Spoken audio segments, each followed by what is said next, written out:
Bonjour et bienvenue dans notre nouvelle leçon. Aujourd'hui, nous allons parler de la missiologie. Et nous allons beaucoup nous concentrer sur la missiologie et l'évangélisation. Alors avant de commencer, je vais quand même donner quelques objectifs parce qu'en apprenant la missiologie, on a des objectifs qu'on doit atteindre. Le premier objectif sera comprendre la distinction et la complémentarité entre la missiologie et l'évangélisation.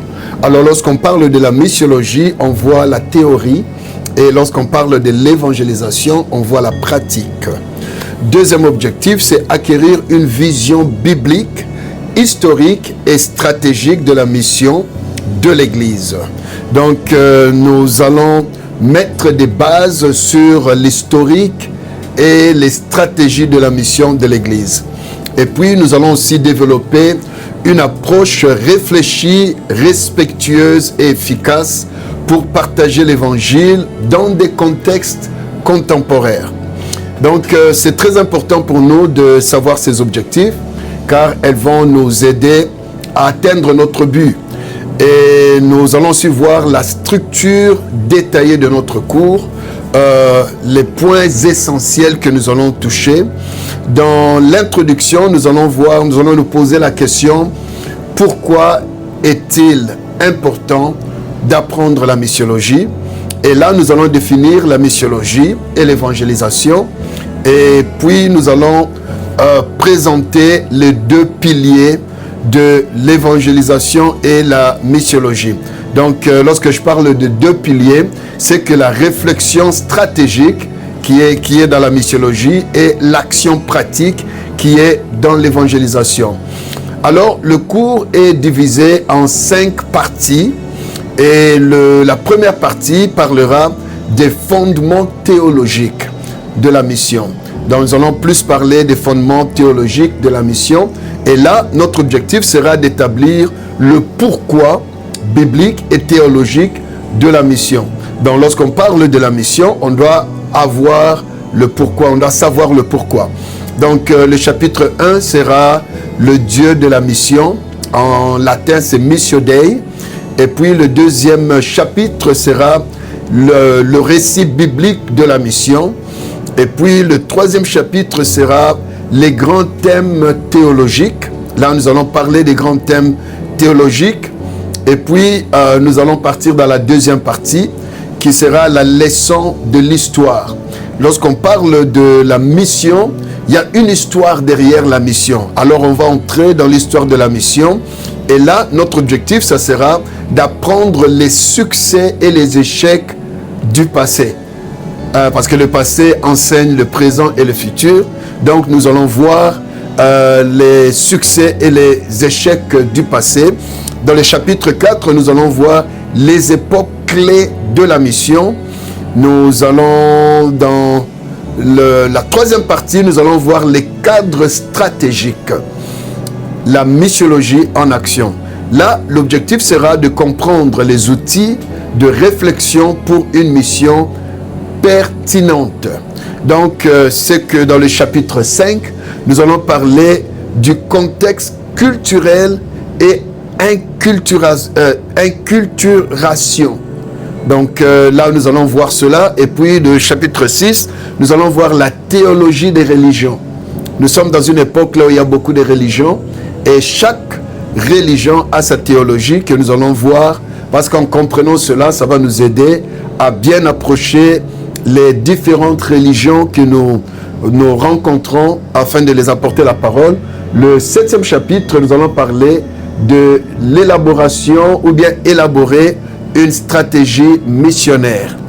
Nous allons voir des stratégies efficaces et des stratégies missionnaires. La 4e partie de notre enseignement sera la pratique sur le terrain.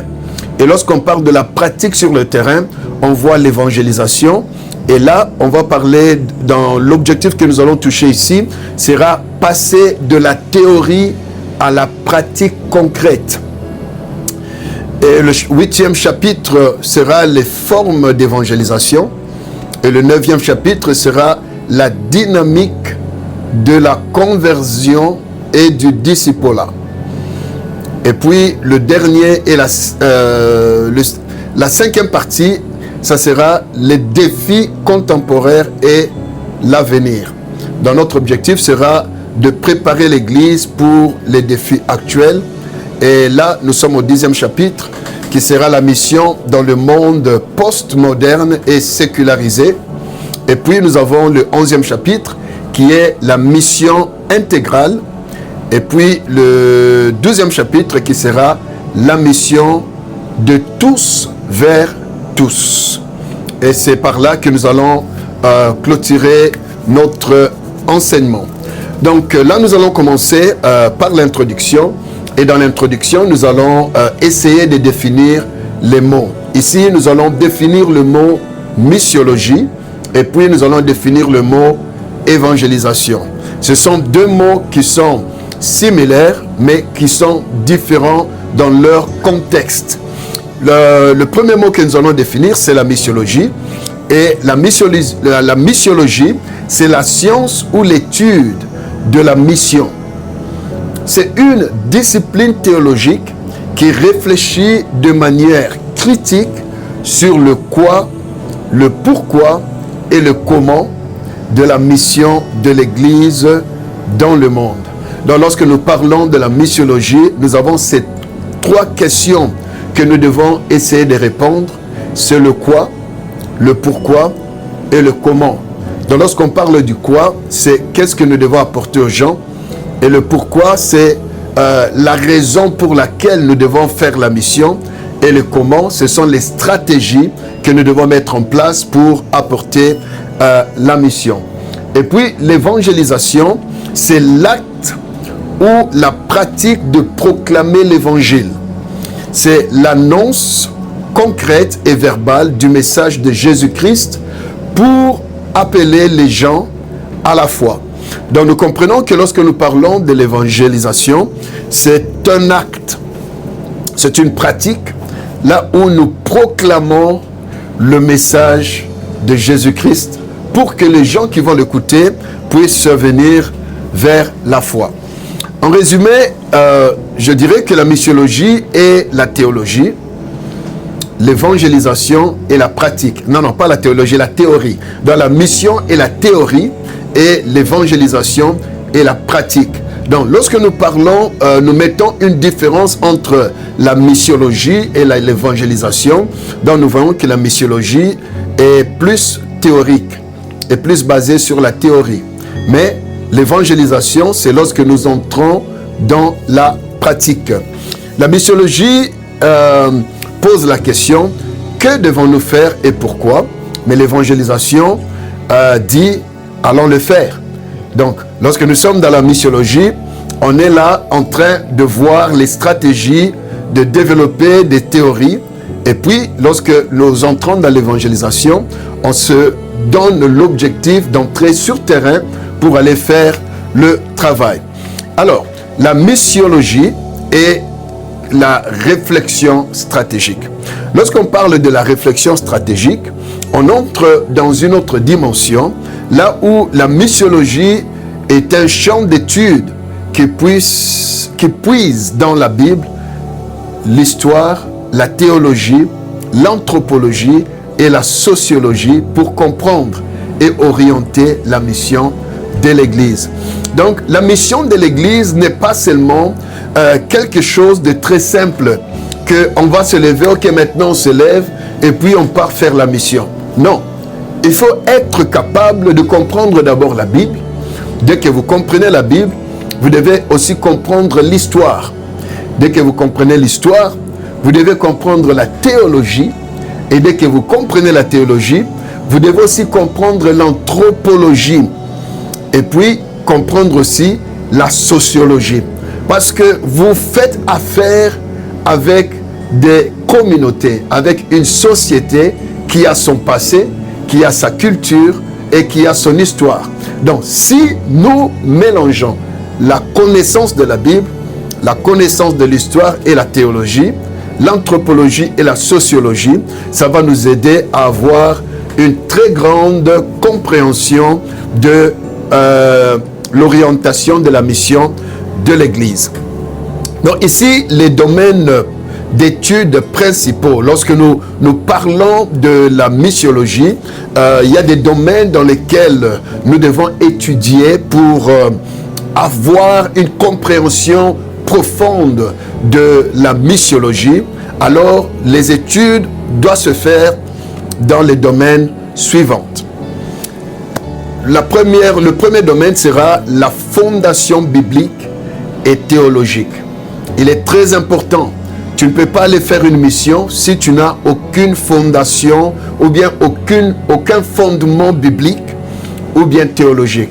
Vous devez avoir le fondement biblique et théologique avant que vous puissiez vous engager dans la missiologie. Alors, lorsqu'on parle de fondement biblique et théologique, on se pose la question, pourquoi l'Église a-t-elle une mission? Quels sont les modèles missionnaires dans la Bible? Quel est le rôle de la Trinité? Donc, ces trois questions sont des questions qui mettent une base ou bien un fondement pour que nous puissions faire le pas vers la missiologie. Et puis, le deuxième domaine que nous devons savoir, c'est l'histoire des missions. Il est très important de savoir l'histoire des missions, parce que lorsqu'on parle de l'histoire des missions, on voit ceux qui ont fait la mission avant nous. Nous ne devons rien inventer, mais nous devons apprendre de ceux qui ont passé dans le chemin avant nous, pour qu'on ne puisse pas commettre les mêmes erreurs que eux ont fait. Alors, lorsqu'on est dans l'histoire des missions, on va étudier le succès, les échecs et les conséquences positives et négatives des mouvements missionnaires à travers l'histoire. Il y a eu plusieurs mouvements missionnaires. Il y a de ceux qui ont eu de succès terribles et il y a de ceux qui ont eu aussi des échecs vraiment notoires. Alors, le troisième domaine, c'est le contexte culturel. Il est très important, lorsque vous vous engagez dans la mission, de vraiment mettre beaucoup d'emphase sur le contexte culturel.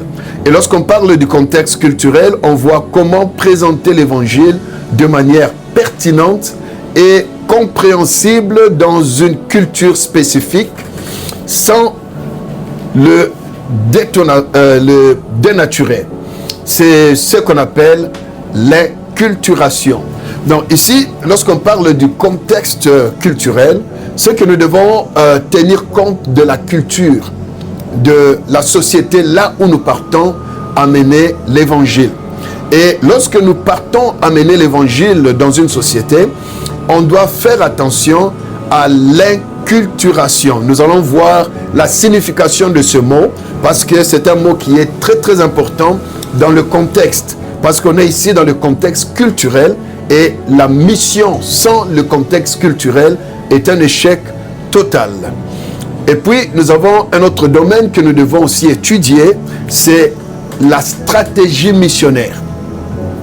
En tant que missionnaire ou bien étudiant de la missiologie, vous devez développer des méthodes adaptées pour atteindre différents groupes, jeunes, urbains, populations non atteintes, etc. Donc ici, la mission n'est pas seulement, vous avez fermé vos yeux, vous avez prié, puis vous dites, ok, levons-nous, allons prêcher, puis le Saint-Esprit va toucher le cœur des gens. Non, vous avez besoin des stratégies missionnaires. Parce que sans des stratégies missionnaires, vous pouvez échouer lamentablement. Et puis, le dernier domaine que nous devons aussi étudier, ce sont les théologies des religions, ou bien la théologie des religions. Et lorsqu'on parle de la théologie des religions, on voit comment comprendre les autres religions et dialoguer avec elles de manière respectueuse, tout en restant fidèle à sa propre foi.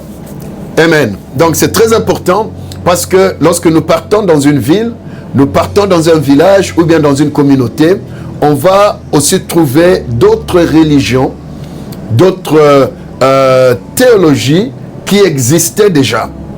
Alors, lorsque nous partons pour amener l'évangile là où l'évangile n'existait pas, nous devons tenir compte ou bien avoir la connaissance des autres religions. Cela nous permettra de bien apporter l'évangile. Alors, si je peux donner une illustration, je dirais que la missiologie est comme un général qui étudie la carte pour comprendre l'ennemi, former les troupes et planifier la campagne. Et l'évangélisation, c'est comme les soldats qui se lèvent pour dire « allons-y dans le terrain pour combattre ». Donc, c'est ça. Et puis, le deuxième point que nous allons voir, c'est l'évangélisation qui est l'action sur le terrain. Alors, l'évangélisation est l'acte de partager la bonne nouvelle de Jésus-Christ. C'est la mise en œuvre de la mission. Donc, dans la mission, on étudie les faits, on étudie tout ce qui peut être rassemblé pour que l'évangile puisse trouver sa place dans la vie des gens. Mais lorsqu'on parle de l'évangélisation, c'est plus l'action. L'évangélisation n'est pas une théorie, mais l'évangélisation est l'action que nous mettons la mission en action. Amen. Alors, nous allons voir les formes principales de l'évangélisation.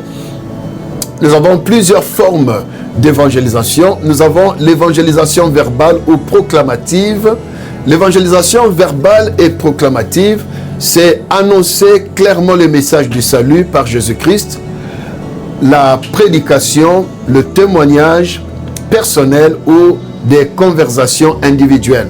Donc, lorsqu'on parle de l'évangélisation verbale, on voit la proclamation de l'évangile à travers des prédications. Il y a des prédications dans la rue, des prédications publiques, des prédications dans des salles. Ça fait partie de l'évangélisation verbale. Nous avons aussi des témoignages personnels. Il y a des gens qui ont rencontré Jésus-Christ d'une façon particulière, qui vont se mettre à témoigner de Christ et les gens vont venir vers le Seigneur. Et nous avons aussi des conversations individuelles, là où une personne peut se rencontrer avec une autre personne dans le bus, dans un coin ou bien autour d'une tasse de café, et puis il parle de Jésus-Christ. Donc ça, c'est la forme d'évangélisation qu'on appelle l'évangélisation verbale ou bien proclamative. Nous avons aussi l'évangélisation diaconale ou bien l'évangélisation de service. Lorsqu'on parle de diaconale, on voit les diacres, et le mot diacre vient de diakonos, qui veut dire service. Alors ici, c'est l'évangélisation de service. Lorsqu'on parle de l'évangélisation diaconale, on voit la manifestation de l'amour de Dieu à travers les actes concrets.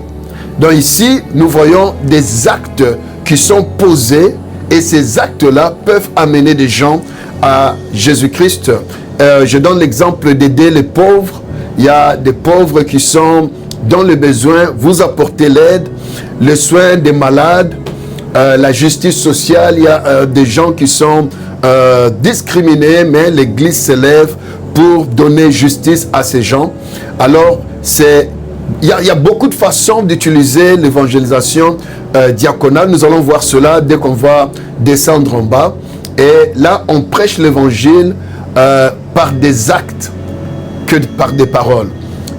Dans l'évangélisation diaconale, ce n'est pas vraiment des paroles. On ne parle pas beaucoup, mais on fait plus des actes. C'est comme Jésus qui a distribué du pain aux gens. Et les gens qui ont mangé le pain, lorsque Jésus est parti, ils l'ont suivi, ils ont même traversé des rivières. Lorsque Jésus les a vus, il a dit, vous m'avez suivi, non à cause de l'évangile, mais à cause de pain. Donc ça, c'était une évangélisation diaconale. Et puis, une autre forme d'évangélisation que nous allons voir, c'est l'évangélisation de présence. L'évangélisation de présence, c'est être une communauté chrétienne vivante et aimante au sein d'un quartier ou d'une société. Témoignant par sa simple présence et son mode de vie. Le mode de vie. Souvent, les chrétiens n'arrivent pas à gagner les non-croyants. C'est parce que notre mode de vie n'inspire pas confiance aux non-croyants. Mais lorsque nous faisons l'évangélisation de présence, donc nous descendons dans une ville, nous implantons l'église et nous vivons d'une façon que le peuple de cette communauté puisse comprendre que ces gens-là sont des chrétiens. Et même la Bible nous montre que l'église d'Antioche avait évangélisé par la présence. Les gens qui observaient les chrétiens d'Antioche les ont appelés, pour la première fois, le mot chrétien a été mentionné dans la Bible à cause des chrétiens d'Antioche, lorsqu'ils ont vu leur comportement, leur présence à prêcher, et on les appelait des chrétiens.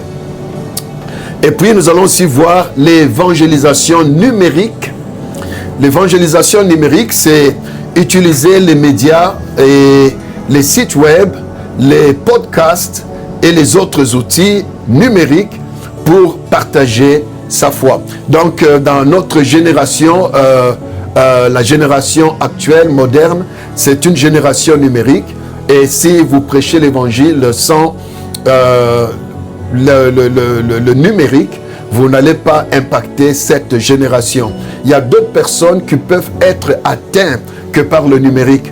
Et ça fait partie de la mission que nous allons vraiment avancer. Alors, pour résumer cela, je pourrais dire qu'un évangéliste est comme un soldat sur terrain, engagé dans la rencontre personnelle et la proclamation directe. C'est comme on a parlé pour la mission, que le général est là pour regarder la carte.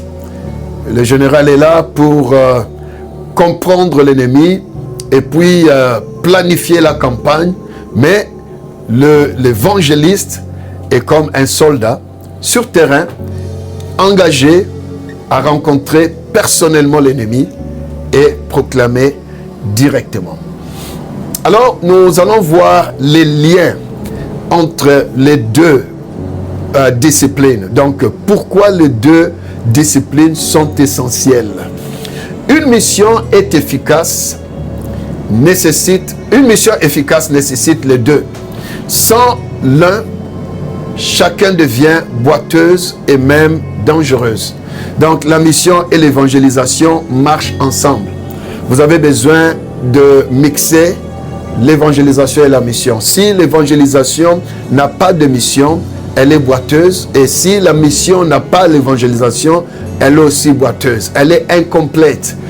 Donc, l'un et l'autre sont incomplètes s'ils ne sont pas ensemble. Alors, il est très important de mixer, de travailler ensemble la missiologie et l'évangélisation. Alors, ici, nous allons voir qu'une évangélisation sans la missiologie risque d'être naïve, risque d'être répétitive et risque d'être déséquilibrée. Naïve parce qu'elle ne comprend pas le contexte culturel et peut offenser ou mal communiquer. Répétitive parce qu'elle répète les mêmes erreurs du passé. Et puis déséquilibrée parce qu'elle peut se concentrer uniquement sur le salut des âmes en négligeant la justice, la compassion et la transformation sociale. Donc nous comprenons que l'évangélisation sans la mission, elle est incomplète. Et c'est la même chose avec la mission. Lorsque une missiologie va sans l'évangélisation, elle risque d'être stérile, elle risque d'être académique ou bien froide, ou bien dévoyée. Stérile, parce que c'est une théorie qui ne débouche sur aucune action concrète. Donc, si nous enlevons l'évangélisation dans la missiologie, on sera bourré de théories et puis il n'y aura pas d'action. On aura beaucoup de papiers, on aura beaucoup de syllabus, on aura beaucoup de petites réunions, on aura beaucoup de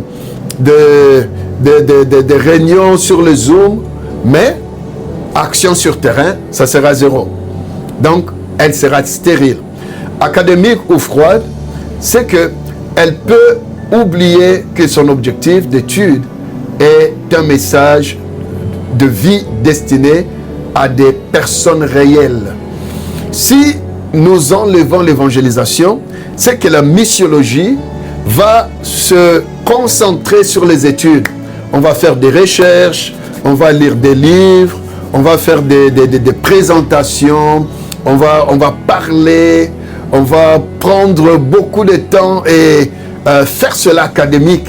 Mais on va oublier l'essentiel. Or, l'essentiel, c'est que on fait la missiologie pour aller vers des hommes ou des personnes qui sont réelles. Et dévoyées, c'est parce qu'elle peut se perdre dans les débats sans fin et prendre de vue son but premier. Et perdre de vue son but premier, qui est la connaissance de Jésus-Christ. Lorsque quelqu'un a appris la missiologie sans l'évangélisation, vous allez voir que la personne va beaucoup faire des débats sur la missiologie, mais il ne sera pas actif. C'est pour cela, dans notre enseignement, on ne s'est pas seulement limité à la missiologie, mais on a voulu aussi toucher l'évangélisation parce que les deux partent de pair et ils marchent ensemble. Ils marchent ensemble. Alors, l'évolution contemporaine, on va voir l'évolution contemporaine. Donc, lorsqu'on parle de la missiologie, dans notre temps, la missiologie met l'action sur des points suivants. Le premier point, donc, la missiologie doit mettre l'accent sur le dialogue et le respect au lieu de l'imposition. Lorsqu'on parle de la mission, c'est le respect et le dialogue. On n'impose pas. Lorsqu'on entre dans l'histoire, on va parler des campagnes de mission, là où les gens sont partis, ils ont imposé l'évangile. Et quelles étaient les conséquences d'avoir imposé l'évangile au milieu des gens? Alors, lorsqu'on parle de la missiologie contemporaine, on voit plus le dialogue et le respect. Le deuxième point, c'est l'inculturation. L'inculturation, c'est que l'évangile doit s'enraciner dans chaque culture, sans être un clone de la culture occidentale. Donc, lorsque nous partons faire la mission, nous allons trouver un peuple avec sa culture. Alors, lorsque nous venons pour faire notre mission, nous devons savoir considérer la culture que nous avons trouvée et non leur arracher leur culture pour imposer une autre culture que eux ne connaissent pas. Alors, c'est très important et nous allons encore parler plus profondément de l'inculturation dans les points qui vont suivre. Et nous allons voir aussi un autre point que la missiologie doit mettre beaucoup d'accent, c'est la mission de tous vers tous. La mission de tous vers tous. Ça, c'est vraiment très important. La mission ne va plus seulement de l'Occident vers le reste du monde, mais de tous les pays vers tous les pays. L'Église d'Afrique, d'Asie et d'Amérique latine envoie désormais des missionnaires. Dans le passé, ce n'était que l'Europe qui envoyait des missionnaires. Donc l'Europe envoyait les missionnaires vers l'Amérique, envoyait des missionnaires vers l'Asie, envoyait des missionnaires vers l'Afrique, envoyait des missionnaires vers l'Océanie. Mais aujourd'hui, nous voyons que la mission peut commencer partout. La mission peut commencer en Asie vers l'Europe. La mission peut commencer vers l'Afrique, de l'Afrique vers les États-Unis et vice-versa. Alors, c'est que nous devons mettre dans la tête que la mission contemporaine fait le tour. Donc, on va de tous vers tous. Ça, c'est un mot que nous devons vraiment souligner parce que nous allons encore en revenir. Donc, le point suivant, c'est la mission intégrale. Là où nous devons combiner la proclamation de l'évangile et l'engagement pour la justice, la paix et le sauvegarde de la création. Donc là où nous partons pour évangéliser, nous n'allons pas seulement apporter la proclamation de la parole, mais nous devons aussi comprendre le besoin qui est dans la société ou la communauté, là où nous partons apporter l'évangile. Nous devons comprendre quel est leur besoin du côté justice. Prenons que s'il y a l'injustice, nous devons vraiment nous focaliser dans l'apport que nous devons apporter pour régler ce problème pendant que nous apportons l'évangile. S'il n'y a pas de paix, s'il y a la pauvreté, s'il n'y a pas... il y a beaucoup de choses là où il y a un besoin qui domine. L'évangile doit aller ensemble avec la réponse qui est la réponse à ce problème dominante dans la société. Alors, si je veux résumer, je dirais que la missiologie et l'évangile et l'évangélisation sont deux faces d'une même pièce. La missiologie est la boussole qui guide le navire. L'évangélisation est le vent qui remplit ses voiles. Pour une église fidèle à son mandat, l'étude réfléchie, c'est la missiologie, et l'action passionnée, c'est l'évangélisation, et les deux doivent marcher main dans la main. Alors, la missiologie, ou bien je dirais une réflexion stratégique multidimensionnelle. Quand on dit que la missiologie est une réflexion stratégique, cela signifie qu'elle ne se contente pas de dire « il faut évangéliser ». Elle cherche à résoudre la question complexe « comment évangéliser de manière fidèle, pertinente, efficace dans un contexte donné ». Donc lorsque nous parlons de la stratégie de la mission au multidimensionnel, donc nous voyons cette question capitale qui est comment évangéliser de manière fidèle, pertinente et efficace dans un contexte donné. Cette réflexion stratégique s'articule autour de plusieurs axes. Donc nous allons voir quelques axes là où nous devons vraiment toucher pour développer des réflexions stratégiques. Le premier point, c'est diagnostiquer le terrain. Donc, l'analyse contextuelle. Nous devons diagnostiquer le terrain. Alors, avant d'agir, le missiologue analyse l'environnement tel un stratège qui étudie une carte. Donc, lorsque vous voulez partir dans la mission, vous n'allez pas seulement vous lever, vous avez prié, vous avez parlé en langue, après vous dites que non, allons-y. Non, ce n'est pas comme ça. Vous devez vraiment analyser le terrain. Vous devez analyser le terrain. Alors, pour analyser le terrain, vous allez d'abord commencer par l'analyse culturelle. L'analyse culturelle, c'est de comprendre les valeurs, les croyances, les tabous, les espoirs d'une population quelconque. Par exemple, comment annoncer l'évangile dans une culture fortement collective ou dans une culture postmoderne qui rejette la notion de la vérité absolue. Donc, vous devez prendre le temps d'analyser la culture. Donc, l'analyse culturelle est très importante. Le deuxième point dans l'analyse du terrain, c'est l'analyse socio-économique. Identifier les besoins concrets. Les besoins concrets peuvent être la pauvreté, l'injustice, la solitude, pour évangéliser et avec efficacité. Donc, ça, ce sont deux points qui sont très importants lorsqu'on part évangéliser. Il y a l'analyse culturelle, l'analyse socio-économique qui doivent être prises en considération. Et le troisième diagnostic que vous devez faire, c'est l'analyse religieuse. Donc, vous devez tracer la cartographie du paysage spirituel. Quelles sont les religions dominantes? Quel est le niveau de sécularisation y a-t-il de populations non atteintes par l'évangile? Ça, ce sont des questions que vous devez vous poser. Vous devez savoir si il y a déjà l'évangile, et vous devez aussi comprendre quelles sont les religions qui dominent. Je donne l'exemple que vous partez dans un pays qui est majoritairement dominé par l'islam.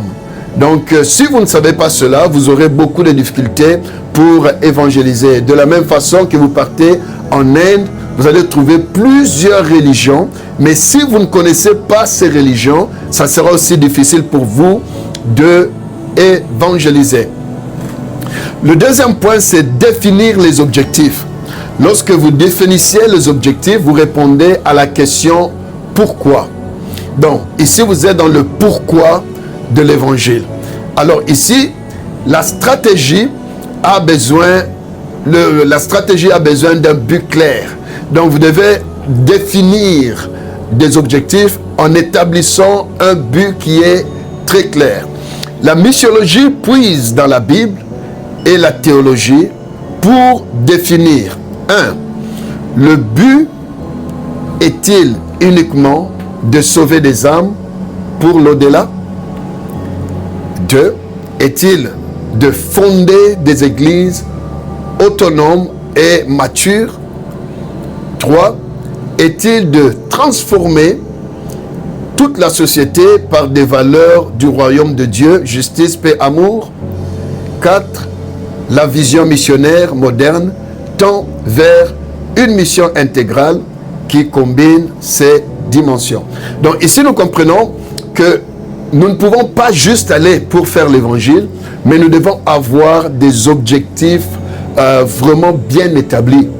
Parce qu'il y a d'autres personnes qui iront dans une société, dans une communauté, juste pour amener l'évangile afin que les âmes soient sauvées et aller dans l'au-delà.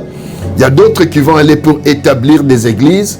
Il y a d'autres qui vont aller pour répondre aux besoins de la société. Donc la mission doit avoir un objectif qui est bien précis et bien clair. Le troisième élément que nous devons avoir, c'est élaborer des méthodes. Lorsqu'on parle d'élaborer des méthodes, on voit le comment. Le deuxième point, c'était le pourquoi. Donc, définir des objectifs, c'était le pourquoi. Mais élaborer des méthodes, c'est le comment. Comment vous allez faire votre mission. C'est le cœur de la stratégie opérationnelle. La missiologie évalue et propose des modèles. Alors, parmi les modèles, nous nous posons la question, quel modèle de communication que nous allons utiliser? Quel modèle de communication que nous allons utiliser? Faut-il prêcher sur des places publiques, faire des porte-à-porte, utiliser l'art ou engager des conversations en petits groupes?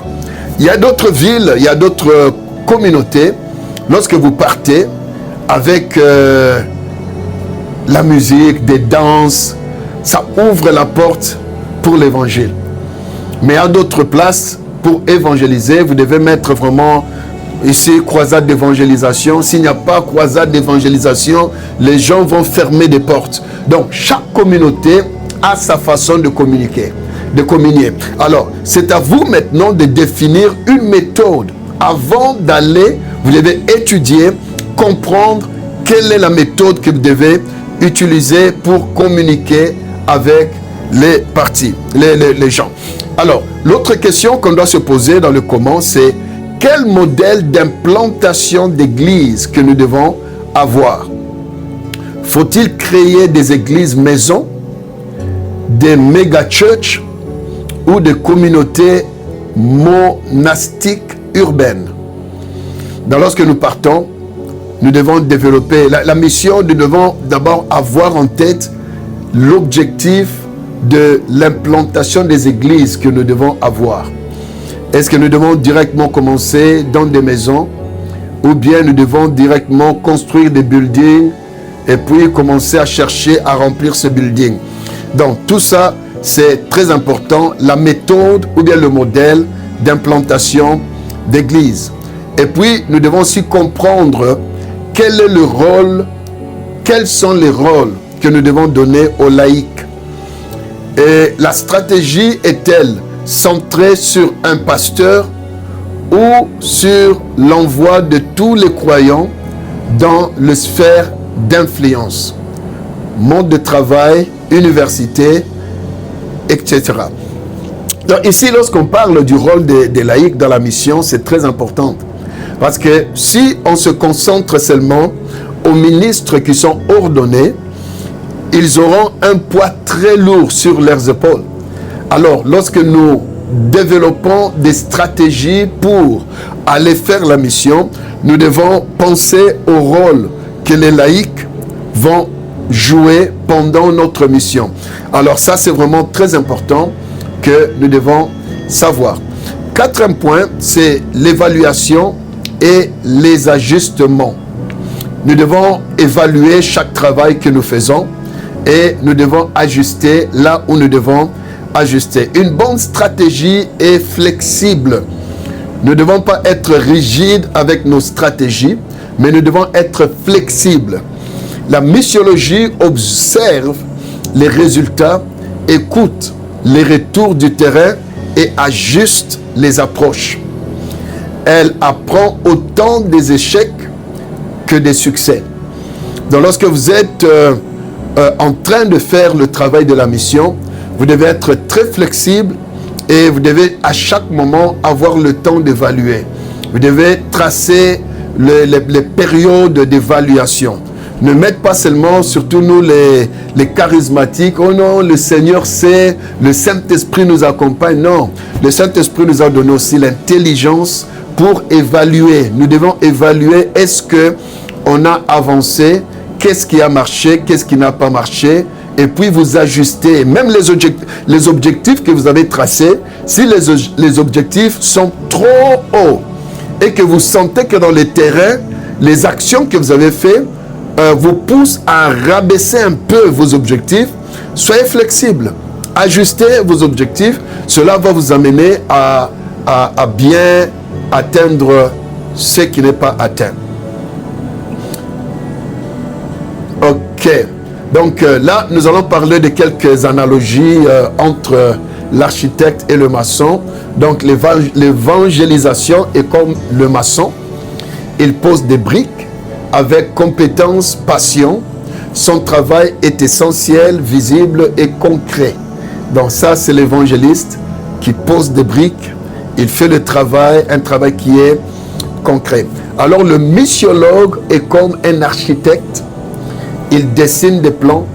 Il choisit les matériaux adaptés au terrain et au climat, anticipe les problèmes structurels et s'assure que la construction sera solide, belle et utile.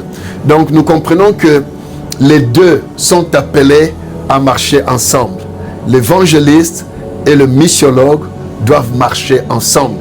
Lorsque nous étudions la missiologie, nous ne devons pas mettre ou séparer l'évangélisation et la missiologie, mais nous devons apprendre les deux.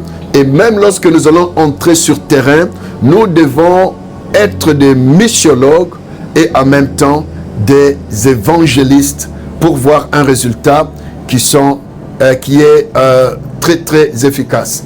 Sans l'architecte, le maçon risque de construire un bâtiment inadapté ou instable.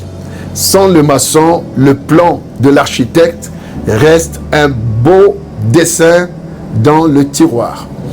Donc nous comprenons cela. En résumé, la missiologie est la réflexion stratégique car elle est le travail du fond qui permet à l'évangélisation de ne pas être un simple activisme désordonné, mais une action ciblée, réfléchie, pertinente, capable de révéler les défis complexes de notre monde.